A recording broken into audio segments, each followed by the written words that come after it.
Bersukacitalah senantiasa di dalam Tuhan. Saudara-saudari terkasih, minggu Advent ketiga seperti tadi katakan adalah minggu Gaudete yang berarti bersukacitalah, ya. Minggu sukacita. Tentu ada berbagai macam alasan kita bersukacita. Mungkin karena dapat rezeki nomplok, ya orang bersukacita. Tiba-tiba menjelang Natal lalu dapat THR, pasti juga ada sukacita, ya. Atau juga mungkin kita juga bersukacita karena sampai sekarang kita merasakan kita tetap dalam keadaan yang baik, sehat, walafiat. Ini sukacita yang besar karena ketika dalam keadaan yang baik segala sesuatunya bisa kita lakukan, sehingga perlu kita syukuri keadaan yang baik, apalagi kalau sehat. Atau ada juga yang sukacita karena ya dia memperoleh kesehatan sesudah lama dari sakit. Kita juga bersukacita karena ada keadaan keluarga kita yang baik, ya, bahagia, anak-anak yang patuh dan setia pada orang tuanya, yang rajin, yang tetap bertahan dalam iman. Itu juga adalah satu sukacita, sehingga patut kita syukuri semuanya. Nah, Nabi Sefanya juga dalam bacaan pertama mengajak kita semua bersukacita melihat perbuatan besar Allah kepada kita. Dia mengajak umat Israel bersukacita karena Tuhan telah membebaskan mereka dari hukuman dan menganugerahkan kebaikan dan damai sejahtera. Salah satu sukacita ketika kita dibebaskan dari dosa, dari luka hati, ini juga satu sukacita yang besar. Ya, karena sukacita yang sesungguhnya ada dalam Tuhan. Ada orang yang merasakan sukacita luar biasa sesudah terikat beban-beban dosanya, memperoleh pengampunan. Di sana dia sungguh mengalami sukacita yang luar biasa. Karena memang sukacita yang sesungguhnya adalah ketika kita merasa dibebaskan oleh Tuhan.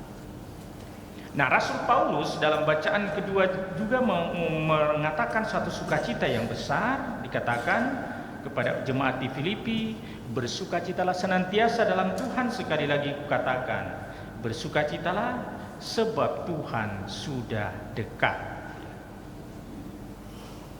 Dan ajakan sukacita Rasul Paulus ini relevan dengan keadaan kita sekarang ini yang semakin dekat menantikan Tuhan yang datang. Penantian bukan membuat kita cemas, bukan membuat kita tertekan, tetapi penantian membawa harapan yang penuh sukacita karena Tuhan semakin dekat. Itu yang disampaikan oleh Rasul Paulus kepada jemaat di Korintus. Nah, semakin dekatnya kita merayakan perayaan Natal, mungkin kita perlu bertanya bagaimana agar sukacita kita sungguh terjadi dan kita siap menyambut Sang Mesias yang lahir di tengah-tengah kita. Dan kalau kita ingin mewujudkan suatu sukacita yang sesungguhnya, maka kedatangan Tuhan mendorong setiap orang bukan hanya merevolusi fisik, ya, mengubah penampilan, mendandani diri dengan berbagai macam perhiasan, tetapi perlu juga mengadakan revolusi batin. Artinya apa? Yakni pertobatan yang nyata. Pertobatan itu bukan hanya sekedar menyesali perbuatan dan tindakan buruk di masa lampau atau dosa-dosa, tetapi pertobatan juga adalah memperbaiki kelakuan dan tindakan yang dapat memberi efek buruk bagi kehidupan sesama di masa yang akan datang. Jadi pertobatan bukan berarti, tidak hanya berarti menyesali dosa, tetapi membawa pengaruh baik bagi kehidupan bersama melalui tindakan-tindakan dan perbuatan kita. Nah, sikap tobat inilah yang kita lakukan untuk menyongsong kedatangan Tuhan. Sikap tobat beginilah yang dimaksudkan sebagai revolusi mental, ya, rohani dalam diri kita, supaya bersama kita, kehidupan kita, tindakan-tindakan kita membawa pengaruh baik, pengaruh damai bagi sesama kita. Nah, berkaitan dengan ini, lalu kita perlu menyadari bahwa manusia pada umumnya suka melihat, ya, keluar dirinya, tetapi jarang melihat ke dalam diri sendiri. Manusia jarang membuat introspeksi diri, sehingga selalu merasa diri benar dan gampang mempersalahkan orang lain atau sesamanya. Biasanya juga manusia suka sekali menuntut hak, tetapi jarang memperhatikan kewajibannya. Ketika haknya tidak diberikan, maka dia akan menuntut. Tetapi ketika ada tuntutan kewajiban, orang mudah mengelak. Ya. Dalam pengalaman hidup kita sehari-hari, lain-kali orang yang sedikit berbuat itu yang banyak berkuar-kuar, kritik dan lain sebagainya. Ya. Tapi di Palu ini tidak ada, di paroki kita tidak ada orang seperti itu. Ada orang yang sedikit berbuat tapi mulutnya besar sekali. Tetapi orang yang banyak berbuat biasanya dia tulus, tidak banyak berkata-kata. Dan itu sebenarnya yang diharapkan. Ada orang yang suka mengkritik tetapi tidak memberi solusi, bahkan tidak berbuat sesuatu yang lebih baik. Dan perlu disadari bahwa kemajuan hanya dapat dicapai kalau kita sering, ya, membuat introspeksi diri dan menerima kewajiban yang harus kita laksanakan, daripada banyak mengkritik dan tidak berbuat apa-apa. Nah, saudara-saudari terkasih dalam Tuhan kita Yesus Kristus, dalam Injil hari ini, ya, kita mendengar orang-orang Yahudi yang ingin maju dalam hidup rohani datang kepada Yohanes Pembaptis dan bertanya, apa yang harus kami perbuat? Satu pertanyaan yang bagus. Ini adalah pertanyaan introspeksi diri yang baik dan jujur. Apa yang harus kami perbuat? Mereka merespon ajakan Yohanes Pembaptis bertobat. Lalu mereka bertanya, kalau begitu apa yang harus kami perbuat? Dalam konteks ini Yohanes Pembaptis mengajukan 3 bentuk buah pertobatan. 3 bentuk buah pertobatan. Pertama, ya, kepada orang secara umum Yohanes katakan, barang siapa mempunyai 2 helai baju, hendaklah ia membaginya dengan yang tidak punya, dan barang siapa mempunyai makanan, hendaklah ia berbuat juga demikian. Nah, pertobatan di sini berarti sikap hati yang tidak lagi melekat dengan apa yang kita miliki. Dan sikap melekat dengan apa yang dimiliki menghasilkan sikap kikir, ya, sehingga seorang, ya, kehilangan kemampuan untuk melakukan kemurahan hati dan berbela rasa dengan sesama yang menderita. Kalau kita ingat ajakan Bapak Uskup di Minggu Advent ini, minggu-minggu Advent ini adalah supaya kita berbela rasa, ya. Dan ini yang diserukan oleh Yohanes Pembaptis. Yohanes memberi nasihat agar orang mempraktekkan solidaritas dan kepedulian sosial kepada sesama yang kelaparan dan berkekurangan. Kesempatan bersolidar tidak ditentukan seberapa banyaknya yang saya punya, tetapi ditentukan oleh kerelaan kita untuk berbagi. Bahkan 2 helai baju yang kita punya sudah cukup bagi kita untuk berbagi. Apalagi kalau kita sudah memiliki lebih. Sayang, lain kali kita banyak memiliki, ya, banyak yang kita punya, tapi untuk berbagi ini sulit untuk kita lakukan. Yohanes Pembaptis mengingatkan 2 helai baju pun kita sudah boleh berbagi. Ya, di masa Advent ini kesempatan bagi kita untuk berbagi, mengungkapkan rasa tobat kita dengan berbagi. Ada pengumpulan bahan diakonia, mari kita memberi untuk dibagikan kepada mereka yang sangat membutuhkan. Itu ajakan, himbauan di masa Advent ini. Hal kedua yang yang dianjurkan oleh Yohanes Pembaptis melalui para pemungut cukai, mungkin yang mewakili pejabat pajak, ya, pejabat dispenda, mungkin pejabat perdagangan, ya. Yohanes berkata, jangan menagih lebih banyak daripada yang telah ditentukan bagimu. Sehingga pertobatan di sini berarti sikap hati yang tidak serakah dengan mengambil lebih apa yang sebenarnya bukan hak kita. Sikap ini menyebabkan perilaku korup, yaitu sikap tidak jujur dan mencuri untuk kepentingan diri sendiri. Jangan menagih lebih banyak daripada yang telah ditentukan bagimu. Ketika kita menuntut lebih dan bukan hak kita, di sanalah sebenarnya terjadi perilaku korupsi, tidak jujur, bahkan mencuri, mencaplok hak orang lain. Dan istilah yang populer, ya, mungkin pada saat ini hendaklah kita tidak melakukan pungutan liar, ya, tidak mengambil yang bukan hak kita, memberikan kepada mereka yang menjadi milik mereka. Ambil di mana bagian, tetapi berikan hak orang yang menjadi bagiannya. Ini lain kali yang tidak jelas dalam kehidupan masyarakat. Ya, mudah-mudahan dalam lingkup gereja kita tidak terjadi seperti itu. Kalau kita bukan hak kita, janganlah kita ambil.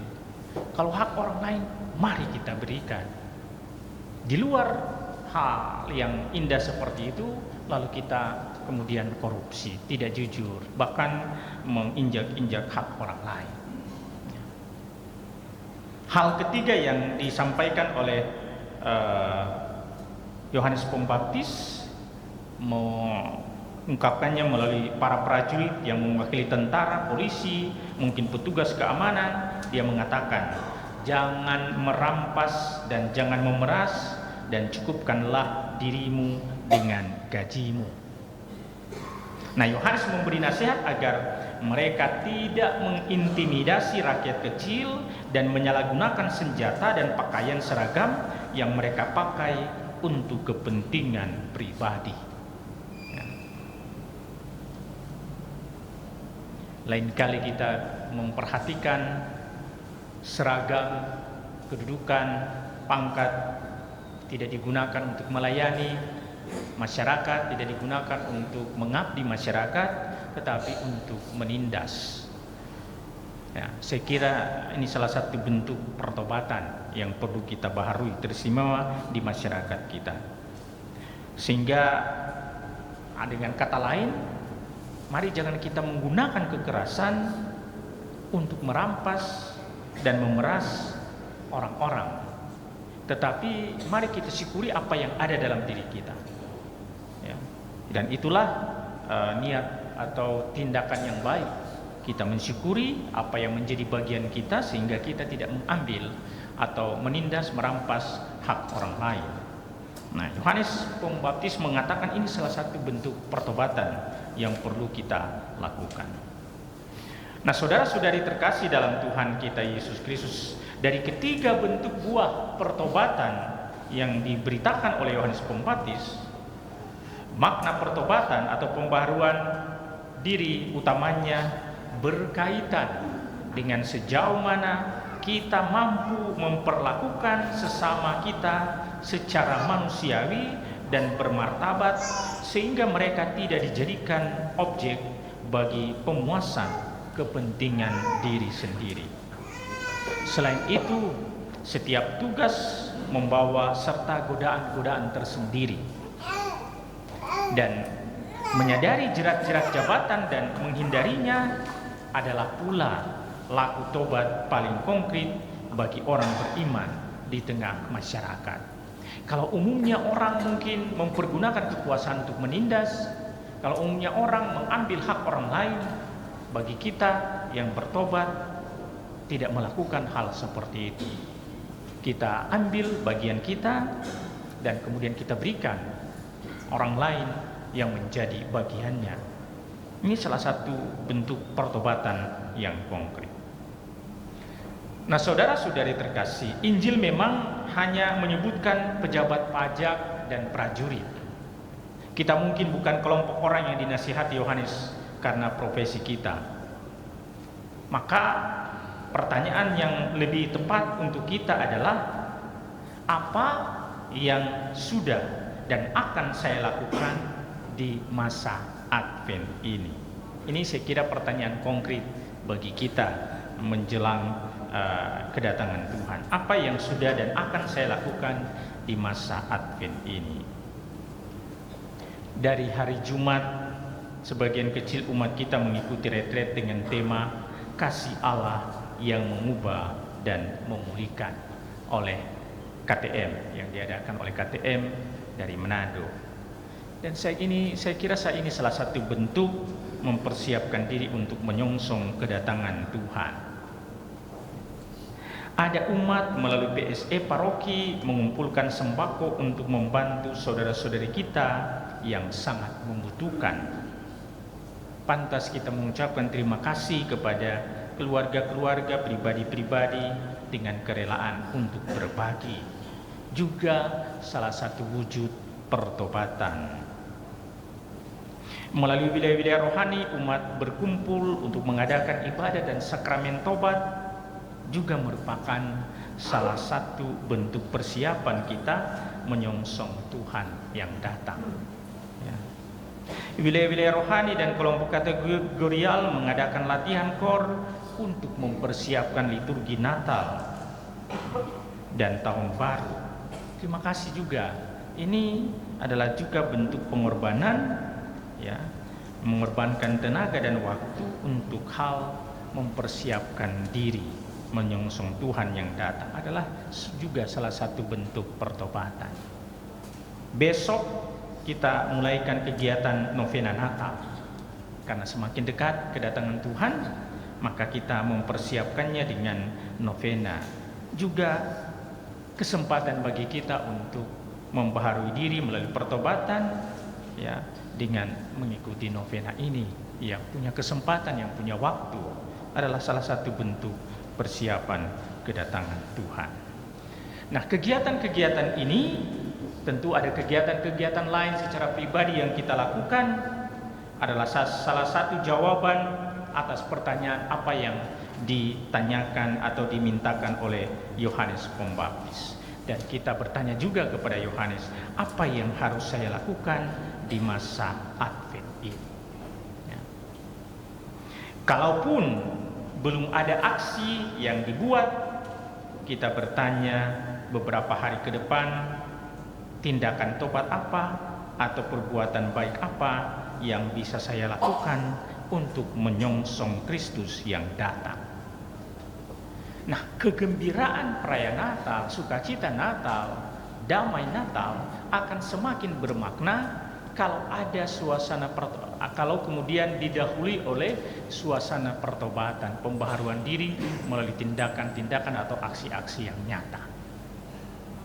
Pantas kita bergembira merayakan Natal kalau kemudian kita sudah berbuat sesuatu yang berarti bagi kehidupan sesama kita. Kita tentu berdoa semoga sukacita Natal kita rasakan karena kita telah melakukan hal yang berguna, yang baik sebagai bukti pertobatan kita bagi kehidupan sesama kita. Ayo, masih ada waktu, ya, belum terlambat supaya ada alasan bagi kita untuk bersukacita pada perayaan Natal. Amin.